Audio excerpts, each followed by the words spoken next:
Hello, St. James and St. Mary's, and others who join us today. We're actually having a live service on the lawn of the church today, Father's Day. We've got our lawn chairs out, and we're enjoying this lovely sunny day. But some of us can't join us live, so I'm pre recording this sermon so you can at least enjoy it. Glad you could join us, and leave a comment and have a wonderful day. So the reading that I'm going to be preaching on is the first one for today. It's 1 Samuel 17. Now the Philistines gathered their armies for battle. They were gathered at Socoh, which belongs to Judah, and encamped between Socoh and Azekah and Ephraim. And there came out from the camp of the Philistines a champion named Goliath of Gath, whose height was 6 cubits and a span. He had a helmet of bronze on his head, and he was armed with a coat of mail. The weight of the coat was 5,000 shekels of bronze. He had greaves of bronze on his legs, and a javelin of bronze slung between his shoulders. The shaft of his spear was like a weaver's beam, and his spear's head weighed 600 shekels of iron, and his shield-bearer went before him. He stood and shouted to the ranks of Israel, "Why have you come out to draw up for battle? Am I not a Philistine, that you are not servants, and are you not servants of Saul? Choose a man for yourselves, and let him come down to me. If he is able to fight with me and kill me, then we will be your servants. But if I prevail against him and kill him, then you shall be our servants and serve us." And the Philistines said, "Today I defy the ranks of Israel. Give me a man that we might fight together." When Saul and all Israel heard these words of the Philistine, they were dismayed and greatly afraid. Now Saul and they and all the men of Israel were in the valley of Elah, fighting with the Philistines. David rose early in the morning, left the sheep with the keeper, took the provisions, and went as Jesse had commanded him. He came to the encampment as the army was going forth to the battle line, shouting the war cry. Israel and the Philistines drew up for battle, army against army. David left the things in charge of the keeper of the baggage, ran to the ranks, and went and greeted his brothers. As he talked with them, the champion, the Philistine of Gath, Goliath by name, came up out of the ranks of the Philistines and spoke the same words as before, and David heard him. David said to Saul, "Let no one's heart fail because of him. Your servant will go and fight with this Philistine."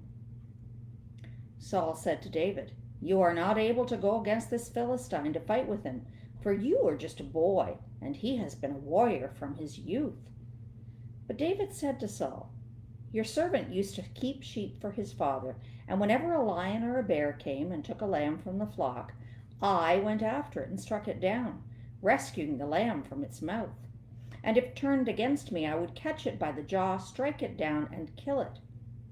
Your servant has killed both lions and bears, and this uncircumcised Philistine will be like one of them, since he has defied the armies of the living God." David said, "The Lord, who saved me from the paw of the lion and the paw of the bear, will save me from the hand of this Philistine."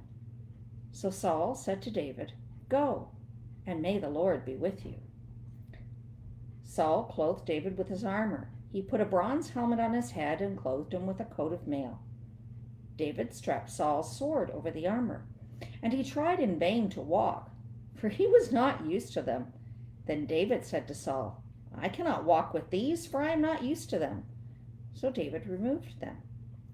Then he took his staff in his hand and chose 5 smooth stones from the wadi and put them in his shepherd's bag, in the pouch. His sling was in his hand, and he drew near the Philistine. The Philistine came on and drew near to David, with his shield-bearer in front of him. When the Philistine looked and saw David, he disdained him, for he was only a youth, ruddy and handsome in appearance.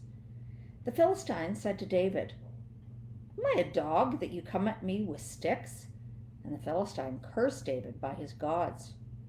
The Philistine said to David, come to me, and I will give your flesh to the birds of the air and to the wild animals of the field." But David said to the Philistine, "You come to me with sword and spear and javelin, but I come to you in the name of the Lord of hosts, the God of the armies of Israel, whom you have defied. This very day the Lord will deliver you into my hand, and I will strike you down and cut off your head, and I will give the dead bodies of the Philistine army this very day to the birds of the air and to the wild animals of the earth, so that all the earth may know that there is a God in Israel, and that all this assembly may know that the Lord does not save by sword and spear, for the battle is the Lord's, and he will give you into our hand." When the Philistine drew near to meet David, David ran quickly towards the battle line to meet the Philistine. And David put his hand in his bag, took out a stone, slung it, and struck the Philistine on the forehead. The stone sank into his forehead, and he fell face down on the ground. The word of the Lord.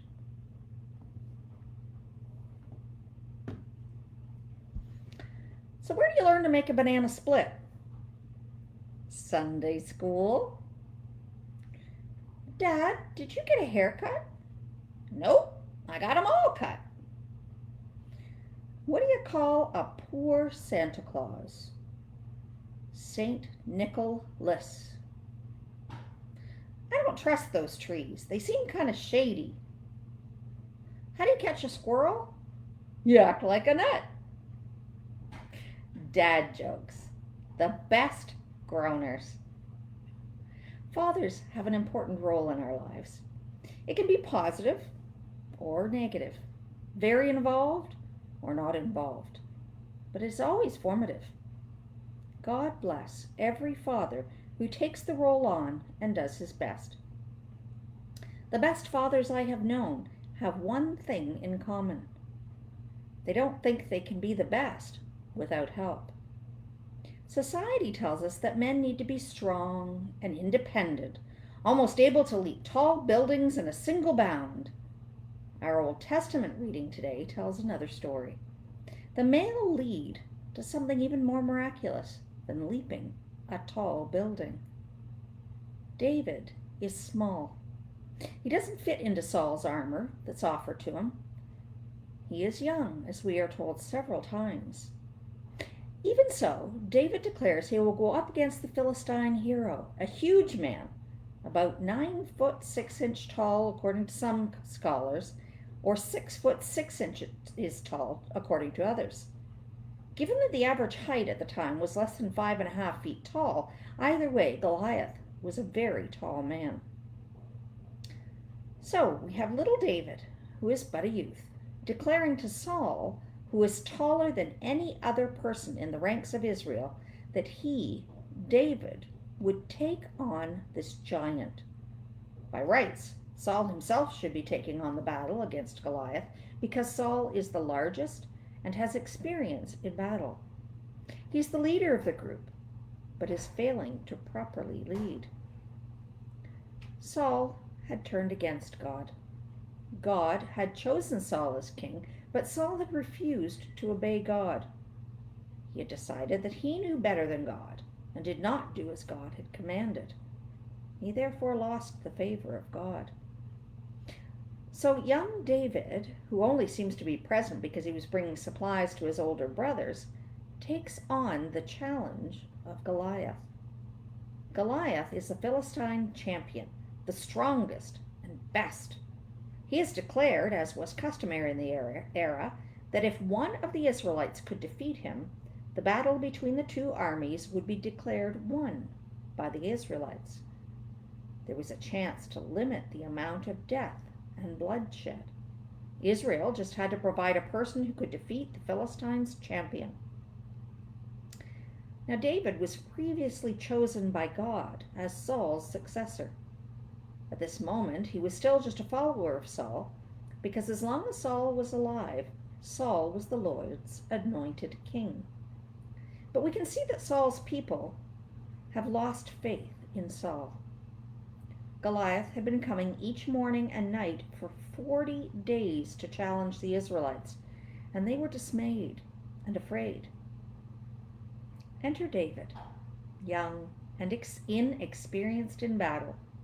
He hears the cry of Goliath and has faith that just as God helped him defeat mighty lions when David was protecting his sheep, so too will God help him defeat this giant Philistine who is threatening his people. David realized that without God he could not accomplish anything, but with God nothing was impossible. David picks up 5 stones and heads into battle. Exactly 5 stones. It's interesting to note that the 5 stones coincide with the 5 gifts from God exhibited by David. The first stone aligns with courage. David was not afraid to face the enemy. Let no one's heart fail because of him. Your servant will go and fight with the Philistine, we hear in 1 Samuel 17. The second stone aligns with confidence. As a shepherd, David often had to protect the sheep from wild animals. This gave him the confidence he needed to face the giant. We hear, "The Lord who saved me from the paw of the lion and the paw of the bear will save me from the hand of this Philistine." The third stone aligns with preparation. David didn't go to face the giant unprepared. He went down to the wadi, which is a dry riverbed except in the rainy season, and carefully picked out 5 smooth stones and put them in his shepherd's bag. Then, armed with his shepherd's staff and sling, he started out to fight Goliath. The fourth stone aligns with trust. David did not trust in his own ability to slay the giant. When Goliath shouted at David, cursed him, and was ready to kill him, David said, "You come to me with sword and spear and javelin, but I come to you in the name of the Lord of hosts, the God of the armies of Israel, whom you have defied." The fifth stone aligns with ability. David put his hand in his bag, took out a stone, slung it, and struck the Philistine on the forehead. The stone sank into his forehead and he fell face down on the ground. So, armed with his 5 stones, his 5 gifts, and God, little, young David was able to defeat the giant. We too can defeat the giants in our lives by keeping our priorities straight and placing our trust in God. No matter what we face, God will be there with us and give us the gifts we need. We will be given trust, confidence, and courage if we prepare by seeking the guidance and backing of God. Ability will follow in the form God knows is best. We may not always like or see the benefit of the way the story plays out, but we can have faith that God does. It also helps to remember that even the disciples had times when problems seemed too big to handle, such as when storms threatened to swamp the boat they were in, and they feared they would be overcome and die. But God was there and again defeated the giant, which appeared this time in the form of a storm. So we can take heart. We may not be the strongest, we may not be the biggest, but with God on our side, we are the best. And for each of us, when we encounter the Goliaths in our lives, let's just remember David. One final question. Why do seagulls fly over the ocean? Because if they flew over the bay, they would be bagels. Have a wonderful week, and God bless.